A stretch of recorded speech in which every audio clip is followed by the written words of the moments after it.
Transvaal Park was envisioned as an idyllic water park, promising Moscow citizens a day of fun on slick water slides, a lazy river, and a variety of attractions for the entire family. However, a fateful Valentine's Day in 2004 would forever alter its destiny, because that day the laughter of children was tragically replaced by the screams and cries of the injured. One horrific evening sealed the park's fatal legacy.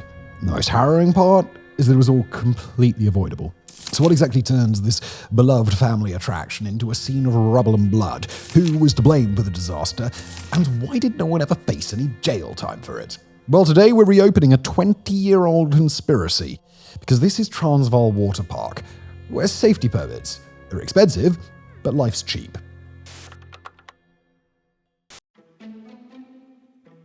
So how did this little piece of Russian paradise become the ground zero for an event that left dozens dead and a whole lot more injured?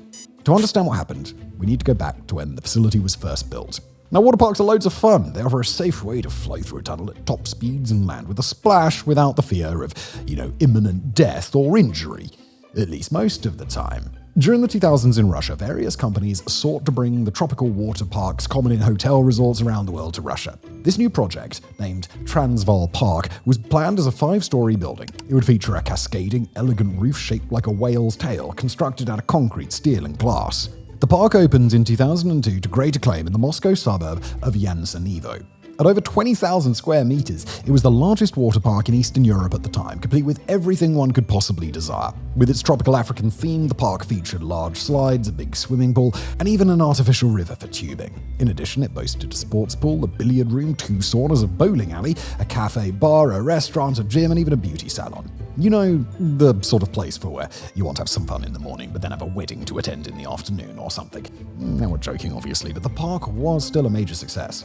Although it was designed to accommodate around 2,000 people across the complex, at its height, it was drawing close to 8,000 visitors every single day. Even better, the park was open year-round. Whether you wanted to cool off during the summer months or escape from the frigid Russian winter for an afternoon, it had you covered. Transvaal Park was one of Moscow's most fashionable destinations in the early 2000s. People visited not only with friends and families to relax, but the complex also reportedly hosted club parties and even served as a location for filming TV shows. The park even had a website where it stated, quote, "Dissolve your worries and sorrows in the purest water of rivers and lagoons. Plunge into eternal summer. In Transvaal, the sad will cheer up, the despondent will cheer up, the sick will recover, and everyone will become a little happier. Welcome." It could heal the sick, huh?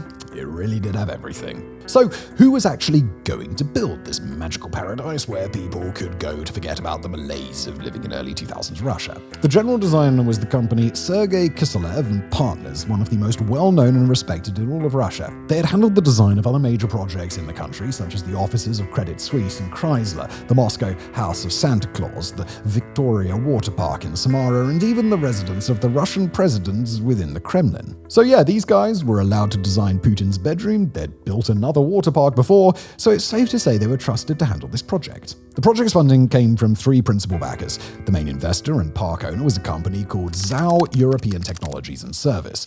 They invested $40 million in the park, about $74 million when adjusted for inflation. Partial funding also came from Sberbank, one of Russia's largest lenders, which contributed approximately $17.3 million. The third key player was the Turkish construction company Koçak Inşaat, which not only invested the early 2000s equivalent of $16 million, but also spearheaded the park's actual construction. Even at this early stage in the park's history, issues were beginning to emerge. At first, the project's backers wanted European builders to construct the park, but they were deterred by the difficulties of obtaining a construction license in Russia at the time. Moreover, there was a relative absence of state standards regarding this type of construction. Although the backers committed to building the park to Western standards, well, you'll see that didn't exactly pan out as planned. And those safety standards mattered a great deal. Firstly, 3 people died at the park before the events covered in today's video. They all died on the same attraction known as the Cyclone. The first person to die was a Turkish worker who decided to try out the Cyclone before the park even opened, and the second was the famous stuntman Valery Sapirkin. Both drowned while unconscious after hitting their heads. The third victim was a drunken man who choked on his own vomit. On similar attractions overseas, vacationers were provided with life jackets and helmets, and plenty of lifeguards were ready to save those in trouble. Additionally, alcohol wasn't sold, and intoxicated individuals weren't allowed in. None of those standards were present at Transvaal. It's not a major part of the story, but it does tell you kind of just how lax the safety standards were at the park. And those safety standards didn't just apply to the slides, they applied to the park itself. This was particularly advantageous since the Turkish builders were cheaper than their European counterparts. During this time, Russia was still reeling from the economic consequences of having the doors to their nation thrown open to capitalism following the fall of the Soviet Union in 1990. To say that the country was merely a smidge corrupt would be as understated as saying Siberia's just a bit chilly. It's an understatement bordering on error. According to the Global Corruption Index, which measures corruption levels within nations every year, Russia was not faring particularly well. In 2002, the gold standard was set by Moscow's icy neighbor Finland, which received a score of 9.7 out of a possible 10. Russia, on the other hand, managed 2.7. A figure that, while not the worst, clearly indicates an endemic corruption problem. From business to politics, whether it was embezzling government funds or stealing copper wire, everybody skimmed a little off the top for themselves. It was just what people did. Some were simply greedy, while others did what they had to do to survive. This was a hard time to live in Russia. And Transvaal Park was no different. For starters, it was found that half of the building's foundation was stolen. According to the design documents, the foundation should have been about 4 meters deep, but it was later discovered to be only 2 meters deep. The roof was originally designed to be made of strong yet lightweight aluminium. However, a concrete roof was built instead because it was cheaper.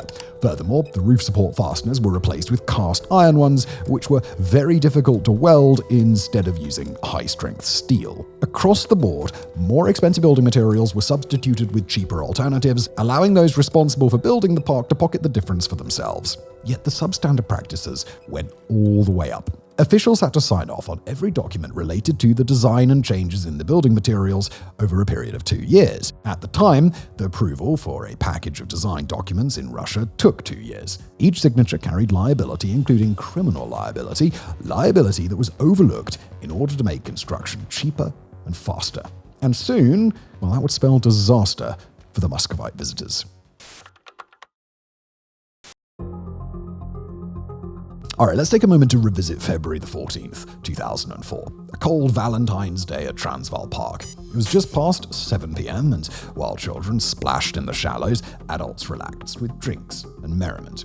Although reports vary regarding the exact number of visitors, it is believed that up to 1,300 thrill-seekers were enjoying a fun day out at the park. Inside the park's heated interior, loud music filled the space, offering a warm refuge from the frozen wastes outside and the thick layer of snow blanketing the building. The roof, burdened by heavy snow and ice, was made of concrete, which naturally absorbs moisture. And as we discussed, moist concrete can often crack under extreme temperature changes, such as when the inside heats up while facing the sub-zero temperatures of a colder-than-average Russian winter.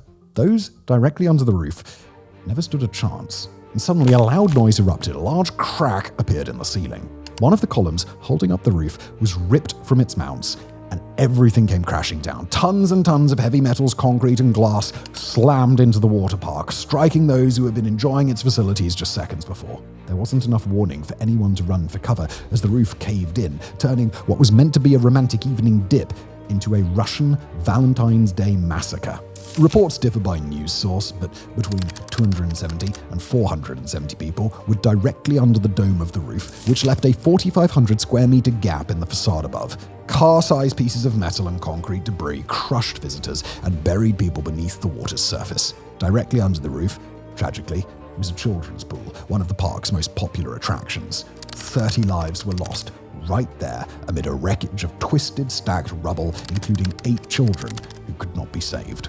An additional 193 people, 51 of whom were children, suffered injuries ranging from minor to catastrophic. Some suffered head injuries or were knocked unconscious by the debris. Others endured crushing injuries as they were pinned beneath the building's roof, while some lost arms and legs, which were completely severed by the falling wreckage.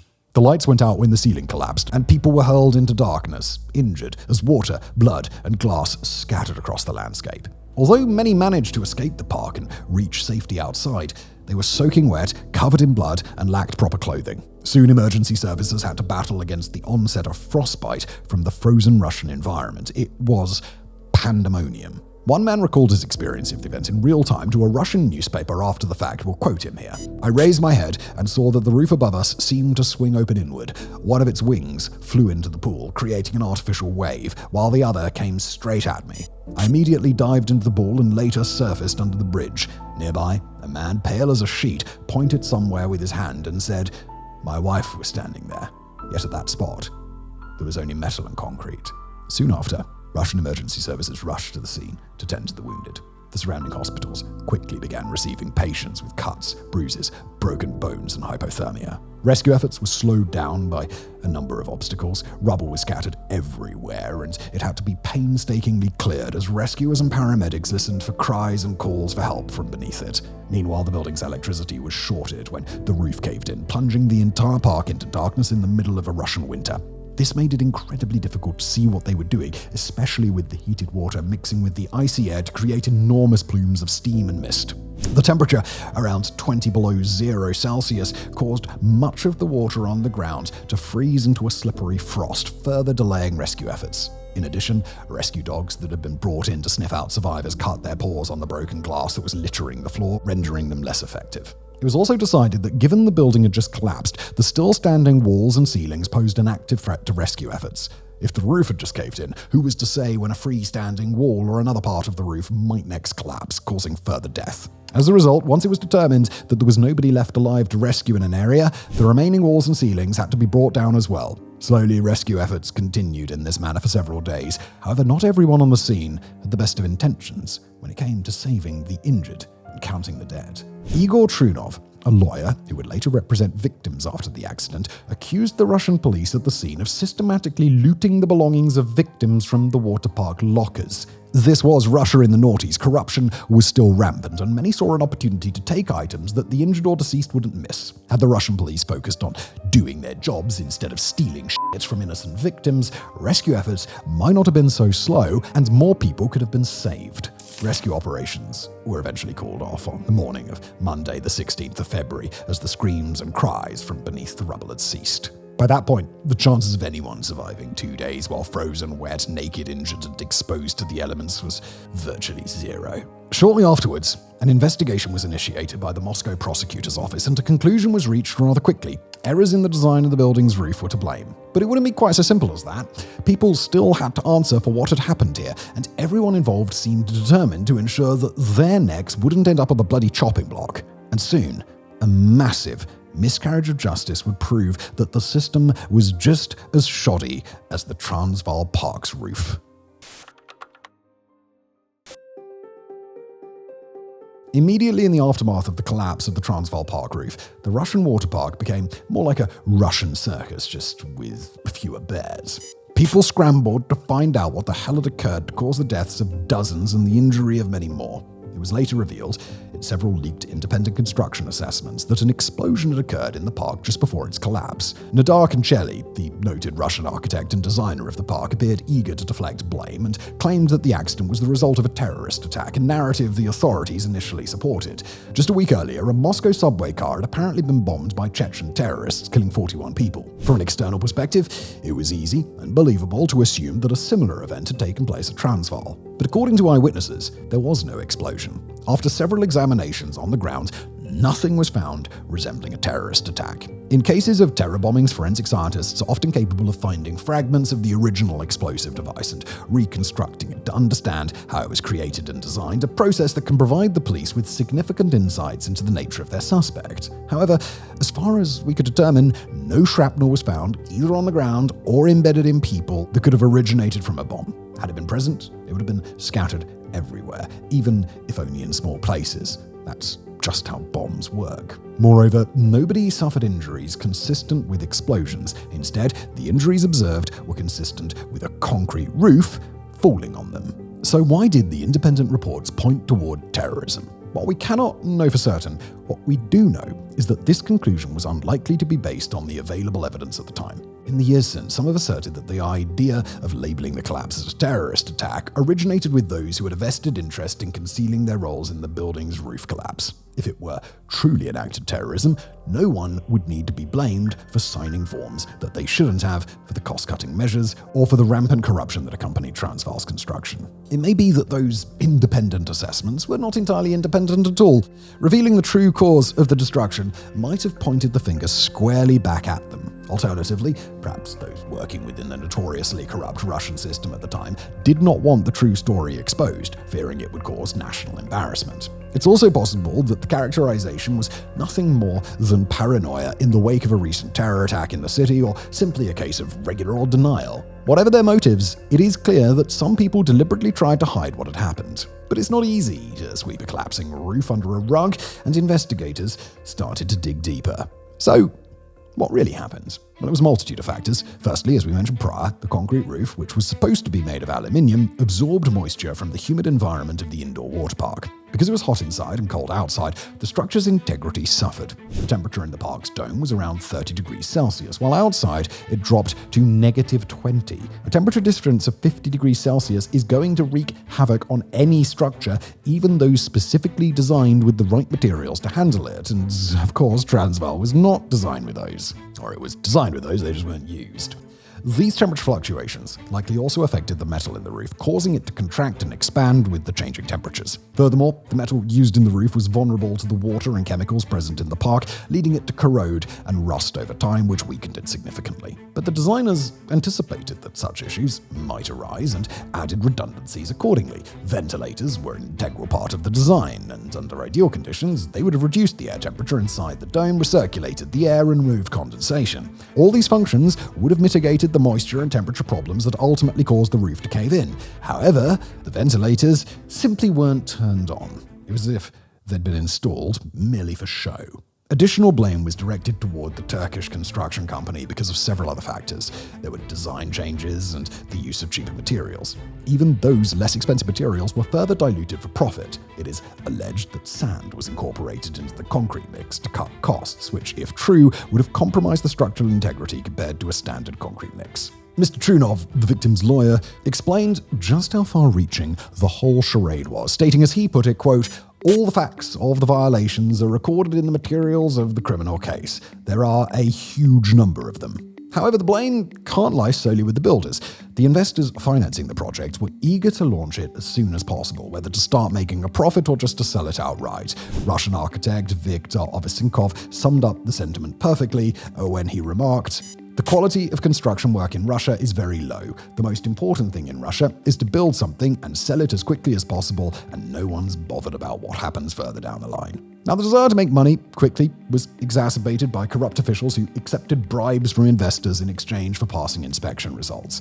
The designers faced minimal blame because of their solid reputation and a history of successful projects with sturdy roofs. At the same time, those designers maintained that they had found no issues with the quality of construction work at the time. In reality, everyone involved in the project knew that corners were being deliberately cut, yet for 2 years, no one spoke up until the inevitable occurred. It was a perfect storm, a confluence of corruption, greed, and mismanagement. While the designers generally escaped significant blame, someone ultimately had to be held accountable. And that responsibility fell on 2 individuals: the chief designer of the Waterpark, architect Nodar Kancheli, and the head of the Moscow State Expertise, Anatoly Voronin. 2 years later, in October 2006, the charges against Voronin were dropped, and Kancheli was granted an amnesty by the courts due to his age. He was 68 at the time. While there is no concrete proof, it almost sounds as though no one was ultimately found culpable for what happened on purpose. The justice system merely needed to be seen as doing something at the time,